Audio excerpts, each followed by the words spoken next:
Or, la Turquie est un des pays qui a une stratégie parmi les plus claires d'utilisation des imams vis-à-vis des communautés turques dans le monde.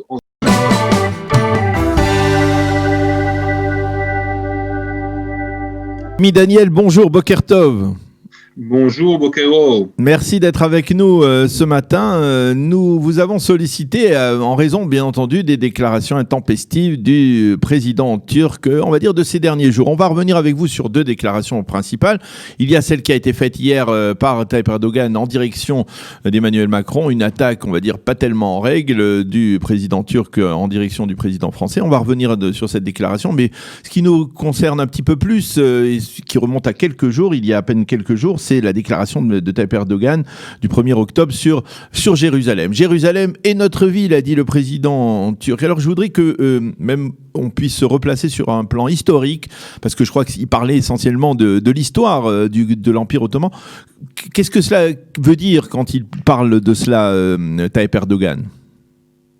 Oui, alors tout d'abord, il faut dire que c'est pas la première fois que Recep Tayyip Erdogan mentionne Jérusalem de cette manière. C'est quelque chose qu'il fait de plus en plus souvent, et notamment la dernière fois, et ça me permet de faire un lien avec votre question, qu'il a beaucoup évoqué Jérusalem, c'est lorsqu'il a retransformé Sainte-Sophie en mosquée à Istanbul, et il a évoqué la mosquée Al-Aqsa comme la prochaine étape. Donc l'évocation, le focus d'Erdogan sur Jérusalem est quelque chose qu'on voit de plus en plus, et comme vous l'avez dit, son argumentation est de dire que comme Jérusalem a été pendant longtemps une ville ottomane, comme la vieille ville de Jérusalem a été construite par les Ottomans, il a même rappelé d'ailleurs le départ, il a dit la larme à l'œil des soldats ottomans en 1917, toute cette histoire ottomane liée à Jérusalem donne une légitimation,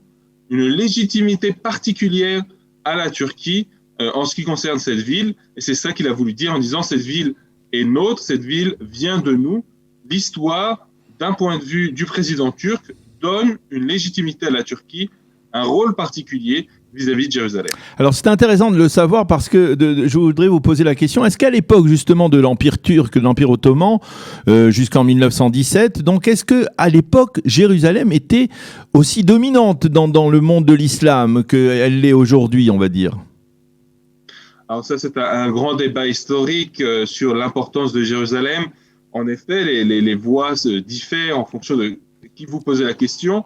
Bien entendu, la vieille ville de Jérusalem et ses lieux saints, notamment pour l'islam, ont toujours été importantes, ne serait-ce que symboliquement pour les sultans, mais il est sûr que dans l'Empire ottoman, d'un point de vue de la ville elle-même, du réseau urbain, et à la fois de l'importance administrative et l'importance économique de Jérusalem, ça n'était pas la grande ville de l'Empire ottoman, ni même de la région, loin de là, mais elle a toujours eu une dimension symbolique importante.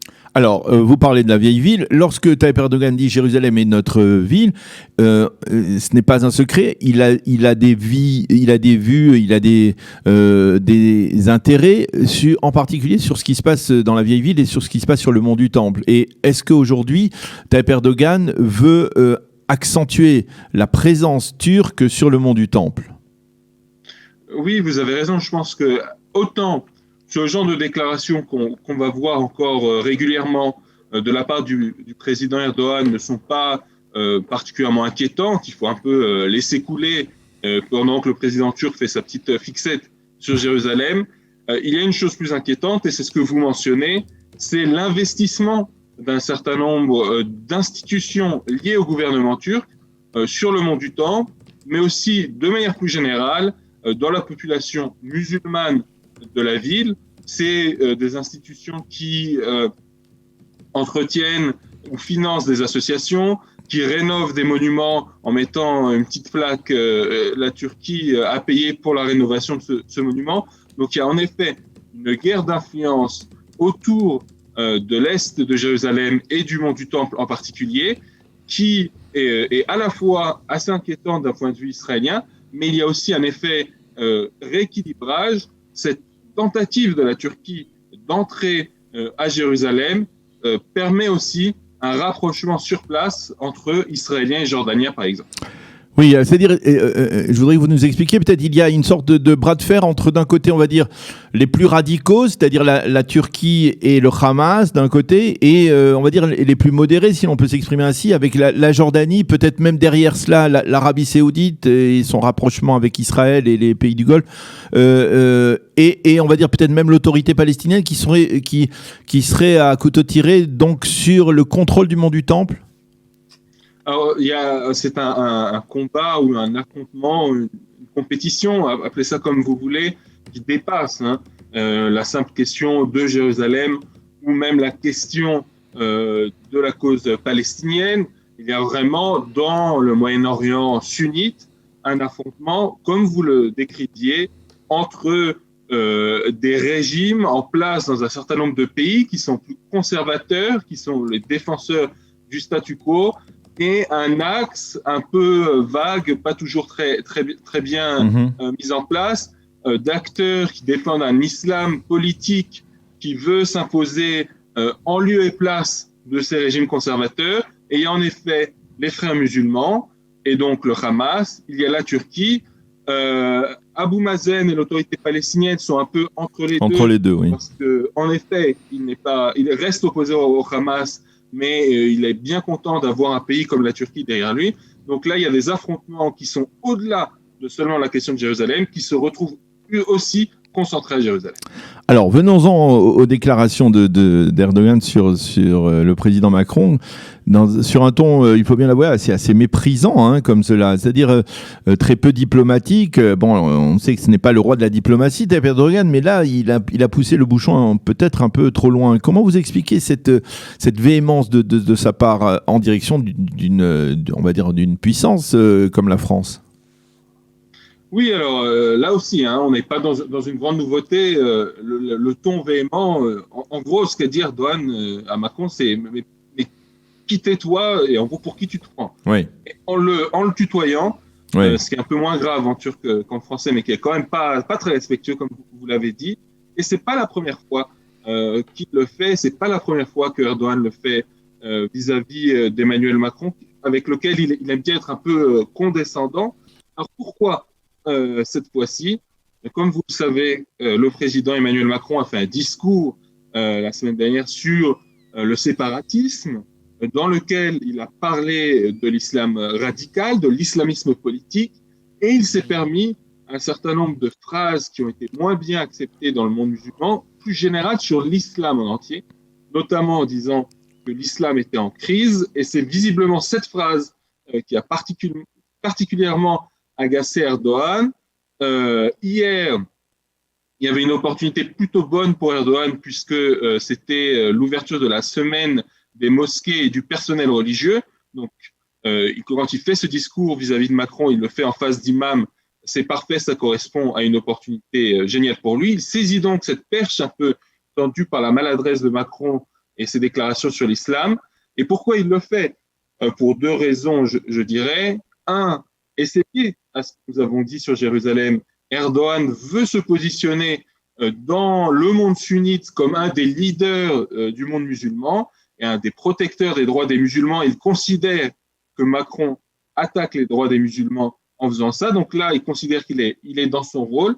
Puis il faut dire aussi qu'une partie du discours du président Macron était de limiter l'influence des imams payés à l'étranger, payés par des États qui ne sont pas français, et des mosquées financées par l'étranger, des professeurs financés par l'étranger. Or, la Turquie est un des pays qui a une stratégie parmi les plus claires d'utilisation des imams vis-à-vis des communautés turques dans le monde. On rappellera juste qu'on considère qu'il y a 300 imams payés par un pays qui n'est pas la France en France, et sur ces 300, plus de 150 sont turcs. Donc, on le voit, il y a là une opportunité, un contexte plus général et aussi une inquiétude turque par rapport aux dernières annonces du président Macron. Alors, ce qui est intéressant, parce que on a bien compris en fait la stratégie de Tayyip Erdogan depuis plusieurs années de s'imposer, de devenir le sultan, le leader du monde de l'islam. Est-ce que aujourd'hui, dans ce monde de l'islam, Erdogan a une véritable notoriété, ou alors on le considère comme une sorte de curiosité intéressante, mais qu'il n'a pas véritablement ce statut de leader de la nation, on va dire, islamiste, qu'il voudrait s'attribuer? Alors, c'est une question. Il faudrait beaucoup de temps pour répondre à cette question avec toutes les nuances nécessaires. Il est sûr que Erdogan peut profiter du fait notamment, comme nous le disions sur Jérusalem, qu'un certain nombre de pays qui auraient pu vouloir le même rôle de défenseur des intérêts des musulmans dans la région ou dans le monde soient un petit peu en retrait et se soient rapprochés d'Israël, ce qui crée un certain nombre de problèmes, notamment dans l'opinion publique arabe. Donc là, il y a un espace qui est un peu libre et que Erdogan investit, non sans succès. On voit l'influence que peut avoir Erdogan ou le soutien qu'il peut recevoir dans une partie des populations arabes. Par contre, il ne faudrait pas exagérer cela, et je dirais deux choses. Tout d'abord, Erdogan n'est pas un leader religieux, malgré tout, c'est un leader laïque, c'est un chef d'État d'une république qui est encore officiellement, selon sa constitution, laïque, donc il y a des limites à le voir comme un chef religieux. Et puis, enfin, il est turc et il n'est pas arabe, ce qui est toujours un problème lorsqu'on parle du leadership sunnite. Le fait qu'il soit turc, le fait qu'il soit issu d'un pays qui est considéré par certains comme l'héritier de l'Empire ottoman, ce qui n'est pas toujours une bonne chose dans les pays arabes, bien sûr, nuit à sa capacité à être le leader du monde sunnite. Eh bien, Rémi Daniel, c'était comme d'habitude toujours très intéressant de dialoguer avec vous sur ce sujet qui est passionnant, du rôle de la Turquie, que ce soit sur le plan régional, même international. Merci d'avoir été avec nous ce matin. Bonne journée, bonne fête et bonne santé. Merci à vous aussi.